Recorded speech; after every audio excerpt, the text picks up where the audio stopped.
નવયુવત police મિત્ર મીટિંગમાં મંચસ્થ ઉપસ્થિત તમામ મહાનુભાવો અને પોલીસ મિત્ર, મારે આજે આપણે ટ્રાફિક જાગૃતતા નિયમ માટેની થોડા ઘણી વાત કેવી છે.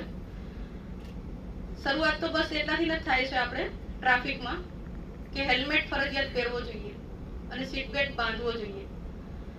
હેલ્મેટ ટુ વ્હીલર છે અને હેલ્મેટ ફરજિયાત પહેરે તો એમાંથી તમારા જ પરિવારના કોઈ સભ્ય હોય છે, કોઈ વડીલ હોય છે, કોઈ યંગ દીકરો હોય છે, દીકરી હોય છે.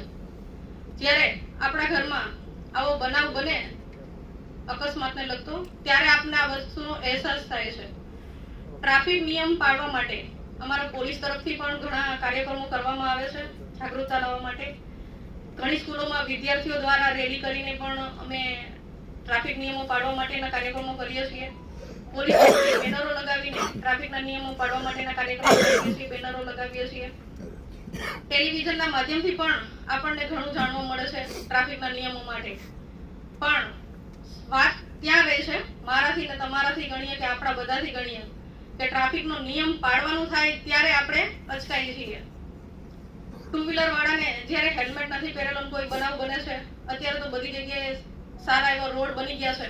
કાચા રસ્તા હતા ત્યારે સ્વાભાવિક છે કે કદાચ ટુ વ્હીલર વાળા પડતા તો વાગતું નહીં, પણ અત્યારે બધી જગ્યાએ પાકા રસ્તા બની ગયેલા છે. હેલ્મેટ નથી પહેરેલો કોઈ માણસ કઈ જનાવર આવીને પડે છે કે કદાચ કોઈ વાહન સાથે અથડાય છે, નીચે પડે છે એટલે કદાચ હાથ પગમાં વાગે તો કદાચ કોઈ માણસનો હાથ કપાય કે પગ કપાય કે કમરમાં વાગે તો બચી જાય છે. પણ જ્યારે માથાના ભાગે વાગે છે, હેલ્મેટ નથી પહેર્યો અને માથાના ભાગે વાગે છે, ત્યારે બે જ વસ્તુ બને છે. જ્યારે માથાના ભાગે વાગેલું હોય છે, ઘણી મોટા એવા ઓપરેશન કરાવડાવવા પડે છે અને ઘણી વખત એવું બને છે કાં તો એ વ્યક્તિ જીવી જાય છે તો કોમામાં રહે છે અને કાં તો આપણા પરિવારની વચ્ચેથી વિદાય લેતા હોય છે. પણ જ્યારે આપણા પરિવારની વચ્ચેથી એ સભ્ય વિદાય લે છે ત્યારે આપને એ આઘરું લાગે છે. પણ એમાંથી એ તમારો દીકરો પણ હોઈ શકે, કોઈનો પતિ છે, કોઈનો ભાઈ છે, કોઈનો દીકરો છે. એટલે આ વસ્તુ આપણે સમજવાની છે કે આપણા ઘરમાંથી કોઈ એક માણસ ઓછું થાય છે તો વધારે હેલ્મેટ આપણે ક્યાં હેરાન કરવાનું છે, માથાના ભાગે પડ્યું જ રહેવાનું હોય છે. પણ તોય છતાંય આજની યુવા પેઢીને કાં તો વાળની સ્ટાઇલ ખરાબ થઈ જતી હોય છે, કાં તો કાનમાં એરબેડ લગાવેલા હોય તો નથી ગમતું હતું. પણ એ બધી વસ્તુને આજની યુવા પેઢીને કહેતું કોણ નથી? હું ને તમે. માની લો કે મારા મધર ફાધર હોય કે તમે હોય તો તમે તમારા દીકરાને રોકટોક નથી કરતા, દીકરીને રોકટોક નથી કરતા કે હેલ્મેટ પહેરી લે. સાંજે આપણે આપણા પરિવારમાંથી જે સભ્ય ઘરની બહાર ગયું છે એને પાછું વળતા જોવું છે. જો આપણે એ વસ્તુને જોવી હોય, આપણા દીકરા દીકરીઓ કે કદાચ કોઈ પતિ ગયો છે કે કોઈ પત્ની બહાર ગઈ છે કે કદાચ કોઈ પણ સભ્ય છે એને આપણે સાંજના સમયે વળતા પાછા જોવા છે તો આપણે આ વસ્તુ કરવી જોઈએ. એના માટે થોડું આપણે સ્ટ્રિક્ટ જવાની જરૂર છે. બાકી તો પોલીસનું કામ કરે છે. તમે બધા ઘણા એવા છે કે અમે બી અમારું કામ કરતા હોય છે, ઘણી વખત ફોન આવતા હોય છે, આ છે તો મારો સ્વભાવ છે થોડુંક કડક થઈને બોલવાના. ઘણાને મને મારા અનુભવ થયેલા છે. હું કહું છું કે અમે પોલીસ તરીકે તો રાખી લેશું, પણ જ્યારે તમારા દીકરા દીકરીઓ હેલ્મેટ નહીં પહેરેલું હોય, સીટ બેલ્ટ નહીં બાંધેલું હોય, ત્યારે જે બનાવ બને છે ને ત્યારે તમે કોઈ નથી રોકી શકવાના, પરિવારવાળા. એટલે આ વસ્તુને રોકવા માટે તમારે જાગૃત થવાનું છે.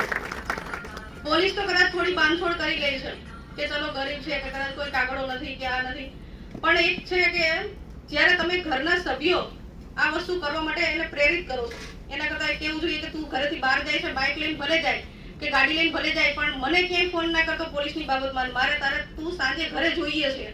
આવું વસ્તુ તમે તમારા દીકરા દીકરીને કહેશો તો આજે પરિવર્તન આવશે. અને આજે તમે વડીલો છો બધા, તમે શરૂઆત કરશો તો તમારી પેઢી એ શરૂઆત કરશે અને એ નિયમ પાળશે. કેમ કે આપણે ભારત સરકાર સંસ્કૃતિથી બંધાયેલો છીએ. આજે મા બાપ કહે છે એ સંતાને કરવું પડશે અને આજે એ સંતાન છે એ કરશે તો એના સંતાનોને શીખવશે. પણ આ વસ્તુ આપણે કરવાનું છે. હેલ્મેટ પહેરેલો છે તો બી ફાયદો થાય છે. સીટ બેલ્ટ બાંધેલા હોય છે તો આપણે સમજીએ છીએ કે ગાડીમાં એરબેગ આવતા હોય છે.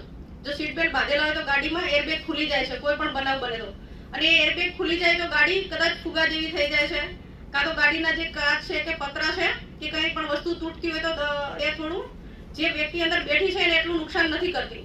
એટલે સીટ બેલ્ટ બી ફરજિયાત બાંધવો જોઈએ. સીટ બેલ્ટ બાંધેલી છે તો વ્યક્તિ ઉછળીને ક્યાંય પડી નથી જતી કે ન તો કોઈ ઝાડ સાથે અથડાઈ જાય કે ન કોઈ થાંભલા હોય કે ન તો રોડની સાઈડ પટકાઈ જાય. એ ગાડીમાં રહેશે. એવું તો બનતું નથી કે ઉપરથી કદાચ એક્સિડન્ટ જ થતા હોય છે બને ત્યાં સુધી. એટલે ઉપરથી તો ગાડી દબાવવાની છે એવું તો ચાન્સ રહેતો નથી. પ્રશ્ન છે ખાલી સીટ બેલ્ટ બાંધેલો હશે તો વ્યક્તિ ત્યાં જગ્યાએ રહેશે, તો કોઈ પણ વ્યક્તિ એને આવીને સીટ બેલ્ટ બાંધેલો હશે તો કદાચ એક્સિડન્ટ જોશે તો એને કાઢી શકવાની છે. અને ગાડી ફુગાની જેમ ફૂલાઈ જતી હોય છે. એરબેગનો નિયમ આવો છે કે સીટ બેલ્ટ બાંધેલા છે તો એરબેગ ખુલી જાય છે અને ગાડી દડાની જેમ ફુગાઈને ફૂલાઈ જતી હોય છે. એટલે અંદર બેઠેલા વ્યક્તિને નુકસાન નથી થતું. એટલે સીટ બેલ્ટ હંમેશા બાંધવો જોઈએ. એટલું નહીં કે પોલીસના ડરના કારણે અને પોલીસના દંડના કારણે. આપણે આપણો જીવ બચાવવો છે, આપણા ઘરે સાંજના સમયે ઘરે જવું છે, પરિવારને આપણા ખામી છે, ખોટ છે આપણી, એના માટે આપણે સીટ બેલ્ટ બી બાંધવો જોઈએ અને હેલ્મેટ બી પહેરવો જોઈએ.